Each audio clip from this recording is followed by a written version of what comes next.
वार मंगळवार सकाळी बाजारला गेलतो. बाजारावरून आलेल्या 10 म्हणलं होतं सकाळी, 10चाच बेत होणार, यात 5 चला काही.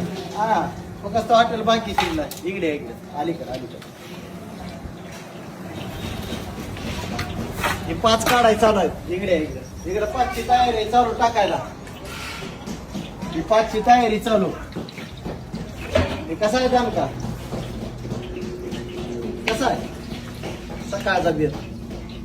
हा इकडे 50 कोंबड्या नंबर 1 मध्ये कसं क्वालिटी मध्ये असते सगळा खेळ. ओरिजिनल गावरान खायचं असेल, ओरिजिनल गावाला पेशंट गावाला तर फक्त हॉटेल बाकी श्रीलाच 10 म्हणले की 10च असतात आपल्या पैसे. सकाळी 10च घेतले होते आपण बाजारला गेलतो. आता बाजारवरून आलो खरेदी करून. नंबर 1 क्वालिटी, नंबर 1 क्वांटिटी खायची असेल, ओरिजिनल गावाला पेशंट गावाला खायचं असेल 250 रुपयाला तर फक्त हॉटेल बाकी श्रीच यायचं. मुरगा थाळी 521ला दोघांसाठी. नंबर 1 क्वालिटी मध्ये. आपला पत्ता आहे तुळजापूर, धाराशिव रोड, आश्रमशाळा, सिद्धेश्वर रोडगाव, नाथ करतो जेव्हा हॉटेल बाकी श्री.